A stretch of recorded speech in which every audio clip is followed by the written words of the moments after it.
Throughout human history, the story of Jehovah has fascinated scholars, theologians, and seekers of truth. As the central deity of the Abrahamic religions, Judaism, Christianity, and Islam, Jehovah is often portrayed as a singular, all-powerful God. However, a deeper dive into ancient history and comparative mythology reveals connections between Jehovah and earlier deities from Mesopotamian, Canaanite, and Egyptian traditions. This story explores these connections, traces the emergence of Jehovah's identity, and examines how Christianity may have intentionally distanced itself from these ancient roots. The origins of Jehovah. The name Jehovah originates from the Hebrew name YHWH, Yahweh, revealed in the Torah as the God of Israel. While Yahweh is a unique deity in Jewish tradition, scholars have noted that his story does not emerge in isolation. Instead, his characteristics and attributes appear to have evolved from or been influenced by older gods from surrounding cultures. One of the earliest mentions of Yahweh outside the Bible is in the Mesha Stele, 9th century BCE, where the Moabite king Mesha credits YHWH with aiding Israelite victories. However, Yahweh's earlier roots are murkier. Archaeological evidence from the region suggests Yahweh may have been part of the broader Canaanite pantheon before becoming a singular deity. Connections to older gods, Baal and El. In the Canaanite religion, El was the chief deity of the pantheon, and Baal, the storm god, was his son. Baal was known as a warrior god who controlled rain and fertility, a role that parallels certain depictions of Yahweh, such as his role in battles and as the provider of rain in the Bible. In fact, in some biblical texts, Yahweh's supremacy is asserted by directly opposing Baal worship, suggesting a rivalry that reflects cultural and religious competition.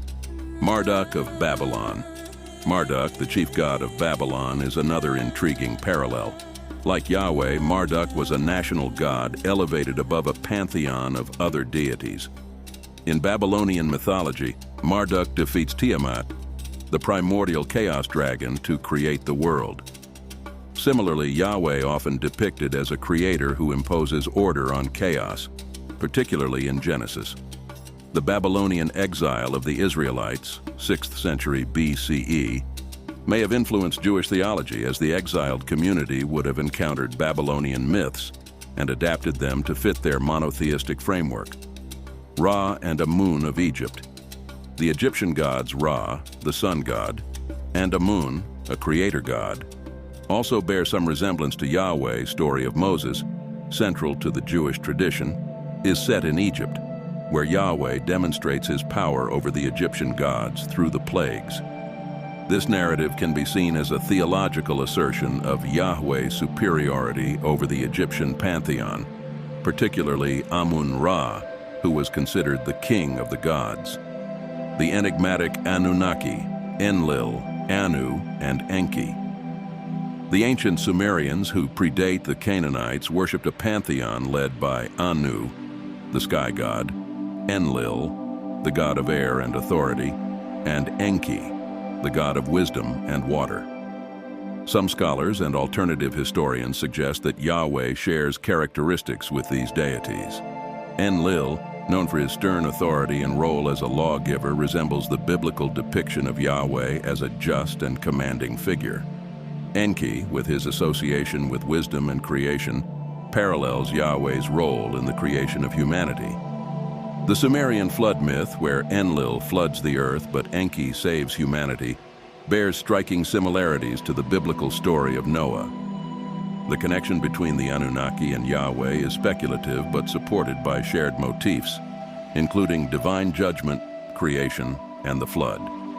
Some theories propose that the biblical narrative of Yahweh evolved from these earlier myths, filtered through the lens of monotheism.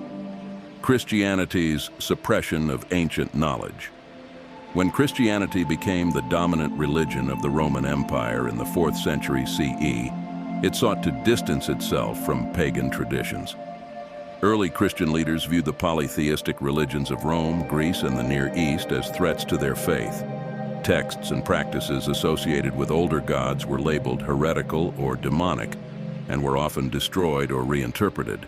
The Council of Nicaea, 325 CE, marked a turning point, as church leaders established an orthodox understanding of Christianity and sought to eliminate competing narratives. This suppression extended to Gnostic texts, which often included alternative cosmologies that echoed Sumerian, Babylonian, and Egyptian myths. Surviving traces in Christian rituals. Despite efforts to suppress pagan influences, some ancient practices persisted within Christianity, often reinterpreted to align with the new faith. Holy Communion. The Eucharist echoes ancient rituals involving bread and wine as offerings to gods like Osiris, Egypt, or Dionysus, Greece. Baptism.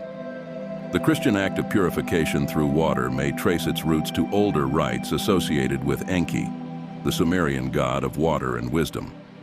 Festivals. Christian holidays like Easter and Christmas incorporate elements of older fertility and solar festivals, such as those honoring Tammuz, Mesopotamia, or Sol Invictus, Rome.